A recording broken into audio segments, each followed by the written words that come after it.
It's very fitting that we're here to talk more about this, and hopefully coming out of today have a shared consensus that we do need a better blueprint for how to move virtual learning and blended learning to classrooms throughout the state. But we also know the promise of virtual learning and blended learning is tremendous, especially as we think about college and career-ready skills that require critical thinking, that require analysis, that require application, that require teamwork.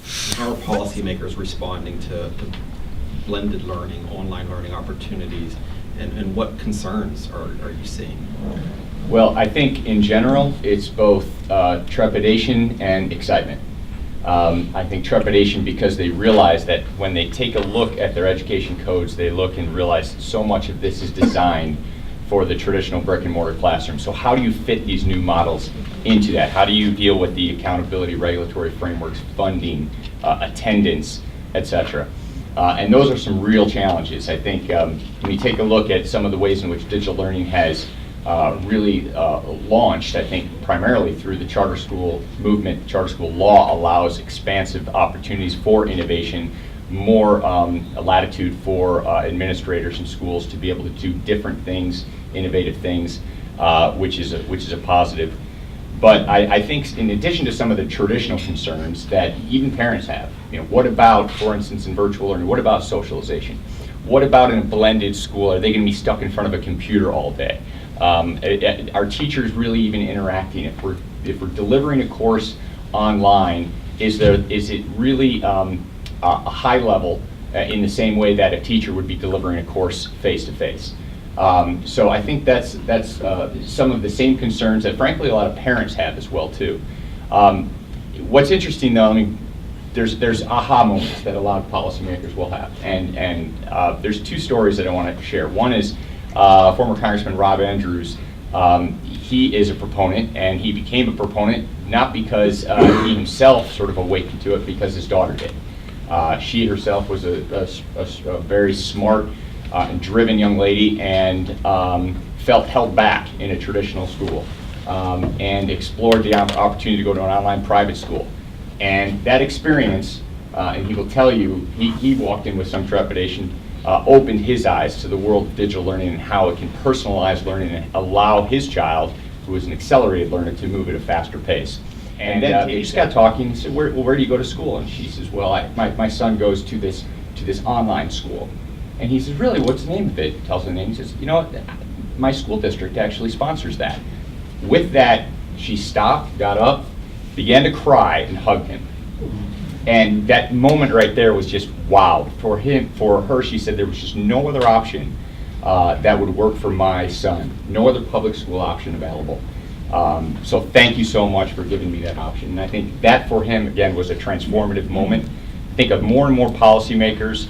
Educators are clearly driving this, but policymakers are having that aha moment about what the potential is for digital learning. Even with the charter school law, you'll see folks who'll say, well, the charter school law does not allow for online or blended learning or full-time online learning to take place. Courts have had various different opinions. In New Jersey, the court came down clearly on the side of enabling the commissioner the broad authority to offer online learning for purposes of driving innovation. Those are all welcome advancements, obviously, but I also have to say what a laggard this state is in online learning compared to much of the rest of the country.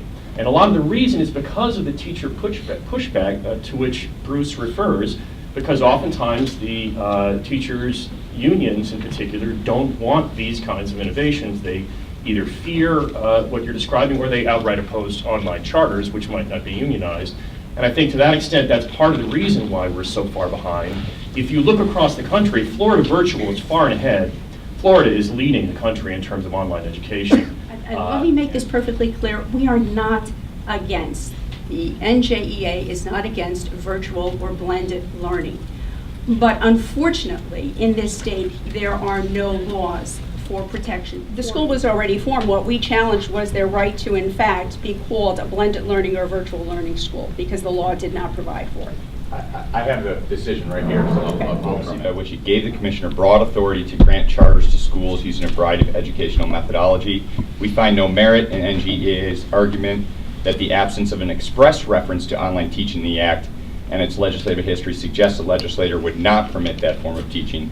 It goes on to say, certainly the legislature did not intend to exclude advances in technology from charter school classrooms. It did just the opposite. If there were a high-quality school that did not have unionized teachers, would you be for it? No. I think we have all the information we need. She would not be for a high-quality school if the teachers weren't unionized. So I think parents have clearly a different perspective when it comes to if a quality school would be valuable to them or not. Well, You said no. We made that issue back and forth for hours and hours and hours. The bottom line very simply is we do, in fact. I appreciate your honesty. What clearer message to parents could there be that union dues are more important than quality options, because you just said you would not want a school to form if it wasn't unionized, but it was still really good. So the reasons can change in different lawsuits, the next one and the next one after that.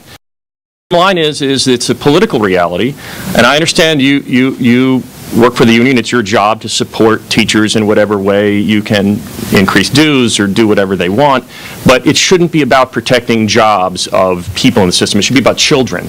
And when it's about children, the quality offerings is what we should all be caring about, what we should be talking about, what we should be encouraging, and what we should be working to foster, not sue to stop. So I think one of the components, and that's a great question, is people wonder, what does blended look like? What does blended learning look like? And what are some of those misconceptions? So one of the components is blended learning operates very much so in terms of school days, in terms of the 8 to 3:30 time frame where students are actively engaged and working with teachers and working online as well. So one of the key components is the teacher-student ratio. So in terms of a classroom size, a student is in a classroom with 1-to-1, 15-to-1 in terms of the ratio. And students' instruction is more individualized because during those smaller group settings when students are working with the teacher has the opportunity to dig a little bit deeper in terms of what are some of the things that students are struggling with, or what are some of the things that students are naturally excelling in, that gives them a greater opportunity to be more targeted in terms of instruction. Students also have the opportunity to work online. So the online teacher is the same teacher that they see every day, face-to-face, that's providing them with the direct instruction. So they have someone directly even on site in terms of the blended learning model that is able to support them, that's in the building with them 5 days a week as part of a full school day. One of the other components with regards to the blended learning is students do have the opportunity to go at their own pace in terms of if a student is excelling in a particular area, whereas if you're in a larger, more traditional setting, you're going with the pace of the class. So if you have 30 students in the class and 15 students are really excelling in a particular area, or 15 students are not, you are going with the teacher pace. And the teacher has more restrictions in terms of how to differentiate, which is the struggle that many classroom teachers in any setting struggle with.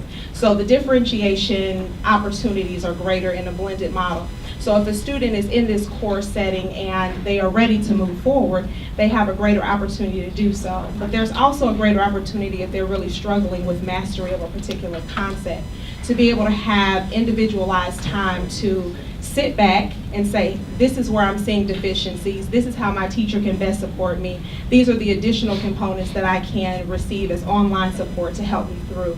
So there is just a greater opportunity in terms of differentiation in a blended school model. Our student body population that we are blessed to serve is that many of the students have chose to leave a more traditional public school for a variety of reasons. And one of the components is that they were essentially looking for more. If we talking with some of our families, looking for something different that they feel is going to help them make a greater connection with who they are as a learner, who they are as a person, and growing and developing and looking at post-secondary opportunities that maybe they weren't seeing ahead of time, or they weren't seeing at the school that they were at prior. So for a variety of reasons, people are leaving. But I think one of the components that's really helping and supporting some of our populations in blended learning is that differentiation piece. To say that there's a fact that there's no research is actually not true. And actually, it's just shameless self-promotion, go to INACOL. We have an entire research section on national research studies that have been done, national and local research study. But to Joel's point and others, it's an emerging body of research as well. The most veteran online programs, blended learning programs, are 15 years old, and most are less than 6 or 5 years old. A couple of studies I certainly would, for the person who asked the question, look at. Even the United States Department of Education just a couple of years ago issued a report on blended learning where they actually showed the gist of the report is that students who were in a blended learning environment actually were outperforming students who were in a traditional environment. DOE study. As recently as 2 weeks ago, the Michigan Effectiveness Report came out of Michigan Virtual University. I'm personally familiar with reports in places like Arkansas, which was actually a K-12 school on math achievement from virtual to non-virtual students, West Virginia with Spanish, Louisiana with algebra. And so I'm just throwing those out that I think there is an emerging body of research that's out there that and that will continue to grow.